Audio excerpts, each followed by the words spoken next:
2017ခုနှစ်ဇန်နဝါရီလကနေ2012ဇန်နဝါရီလဆန်း12ရက်နေ့ထိမြကြီးနားထောင်မှာသာသနာပြုခဲ့ရတဲ့အတွေ့အကြုံလေးအဲ့ဒီကိုရောက်သွားတဲ့အချိန်ဇန်နဝါရီလဆိုတော့အေးတာပေါ့နော်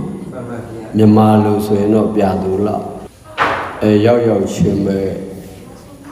တရားစခန်းနဲ့တွေ့တယ်ပေါ့အကျဉ်းသားတွေအတွက်ဖွင့်ပေးတဲ့တရားစခန်းပေါ့မြကြီးနားထောင်မှာတလတစ်ချိန်10ရက်တရားစခန်းရှိတယ်အဲ့ဒီမှာဦးဇင်းကတရားပြအဘိဓမ္မာသင်္นานပို့ချဒီလိုနဲ့မြကြီးနားထောင်မှာတစ်နှစ်နေခဲ့တာ17ချိန်တရားပြခွင့်ရခဲ့ပြီးတော့9ချိန်အဘိဓမ္မာသင်္นานပို့ချခွင့်ရခဲ့တယ်တရားပြတဲ့အခါမှာပဲဖြစ်ဖြစ်သင်္นานပို့ချတဲ့အခါမှာပဲဖြစ်ဖြစ်အခက်ခဲတွေတော့အများကြီးကြုံတွေ့ရတော့အကျဉ်းသားတွေဆိုတာကဖရာတရားဆိုတာသိမသိကြဘူးတရားတရားကတော့ခေါ်ပါကြတယ်အဲ့တော့သူတို့တွေက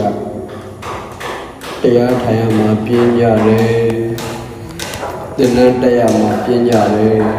တာမန်လူတော်တရားထိုင်ရမှာကြောက်ကျဉ်းသားတွေဆိုတော့မပြောတော့ဘူးနော်သူတို့မှာမိသားစုနဲ့ခွဲနေရတာကတဒုက္ခအကျဉ်းဆင်းရဲခံစားနေရတာကတဒုက္ခမလွတ်လပ်တာကတဒုက္ခတောကများနေတာကတဒုက္ခလွတ်ချင်တာကတဒုက္ခသူတို့တွေမှာစိတ်မထိန်နိုင်ကြမစောင့်တည်နိုင်ကြဥပမာပြောရရင်တော့ရေထဲမှာနေတဲ့ငါကုန်းပေါ်တင်ထားသလိုပဲဖက်လက်ကိုဖြစ်နေတော့သူတို့စိတ်တည်အဲ့ဒီအချိန်မှာတရားစခန်းဆိုတာကြီးနဲ့တွေ့တော့ကြောက်ကြတယ်အဘိဓမ္မာသင်္นานဆိုတာကြီးနဲ့တွေ့တော့လက်ညတော့ထောင်ပိုင်းတွေထောင်မှုတွေကိုကြောက်တဲ့ခါကျတော့တရားစခန်းမဝင်မဲလဲမနေရဘူးအဘိဓမ္မာသင်္นานမတက်ဖဲလဲမနေရဘူးတရားထိုင်မှာကြလဲကြောက်တယ်သင်္นานတက်မှာကြလဲလန့်နေဆိုတော့သူတို့ပညာပြလို့ရတာတော့ဘုန်းကြီးတစ်ပါးရှိတယ်အဲ့တော့သူတို့တွေကဘုန်းကြီးကိုပညာပြရတယ်နော်ဘယ်မှာပိုသိတာလဲဆိုတော့အဘိဓမ္မာသင်္นานပို့ချတဲ့နေရာမှာပိုသိတာဒီနေ့သင်္นานသွားတော့မယ်လို့ပြင်ဆင်နေတော့ကျင်သားချင်းတည်စကားပါဆရာတော်ဒီနေ့မလာပါနဲ့ဗျာကျောင်းသားတွေကဆရာကိုသင်္นานပိတ်တယ်ဘေးဘာလို့တော့ဘလက်ပုတ်မရှိလို့ပါဗျာဘလက်ပုတ်ကဘယ်ရောက်သွားဂိုတောင်နဲ့ရောက်သွားဂိုတောင်နဲ့ရောက်သွား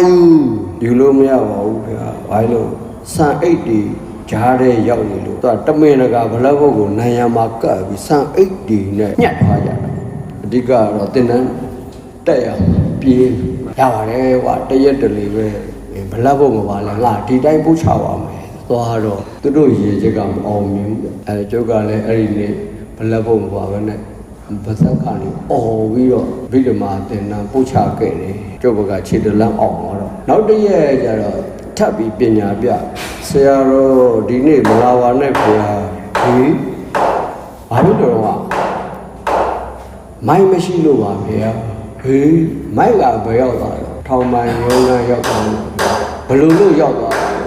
လူကြီးလမ်းကြောင်းရှိတယ်ဆိုပြီးအကုန်သိမ့်သွားလို့ပါဗျာရပါတယ်ဟောမယ်မိုင်းမပါလဲဒီတိုင်းအော်လို့ဖြစ်ပါတယ်မိုင်းမပါပဲနဲ့ခုလိုပဲအော်ခဲ့ရတယ်အဲဒါကျောဘကခြေလက်နှစ်လန်းအောင်မြင်သွားတော့အကျဉ်းသားဆိုတာကအရာတရားတို့အသိပညာတို့အတိတရားတို့ကခေါင်းသွားတာမာယာပရိယေတို့ကောက်ကျစ်ဆင်းလဲမှုကတအားကျွေပေါ့အဲ့တော့သူတို့ကကျုပ်ပညာပြလို့နောက်နေ့ရကျုပ်သင်္นานပို့ချဖို့သွားယောဂီတယောက်ကဟိုးနောက်ခြေသေးလေးတွေကုတ်လိုက်ကြံကြားလေးတွေနှိုက်လိုက်အဲ့လိုလုပ်နေတော့ယောဂီကျုပ်ဘာပြောတယ်လဲပြန်ပြောတယ်မကြားလိုက်ဘူးဟုတ်ပြီအဲ့ဒါဆိုရင်ကဲဒီဘလက်ဘုံမှာရေးထားတာလေးဖတ်ပြစမ်းမျက်စိမမြင်အောင်ဟုတ်ပြီအဲ့ဒါဆိုရင်ခင်ဗျားမြင်ရအောင်ကျုပ်စလုံးကြီးတွေရေးပြီးမွေးလို့ကြီးတွေဟိုမှာကုသလကုသိုလ်ဆိုကာကြီးကိုလူကောင်းလောက်ရှိတယ်ကုတူအဲ့လိုရေးကဲဒါပါတော့ဖတ်စမ်းစာမဖတ်တတ်ဘူးကဲဟုတ်ပြီဗျာစာမဖတ်တတ်ဘူးဆိုရင်ကျုပ်ပြောတဲ့အတိုင်းလိုက်ပြောစမ်းဗျာသူကြောင့်ကျုပ်ကအော်ပြီးတော့ပြောနားမကြားရဘူးပညာပြတာနော်တစ်ဘလက်ပုတ်ကြီးဖွက်ပလိုက်တယ်ဗျာ ဒါလည်းမရဘူးဘုန်းကြီးကလာဟောနှစ်မိုက်ကိုဖြောက်လိုက်တယ်ဗျဒါလည်းမရဘူးဘုန်းကြီးကလာဟောအဲ့တော့သုံးနားမကြလိုက်ဘူးလို့လေးစာမမြင်ရဘူးလို့ငါမြင်ရအောင်ရေးပြတဲ့အခါကျတော့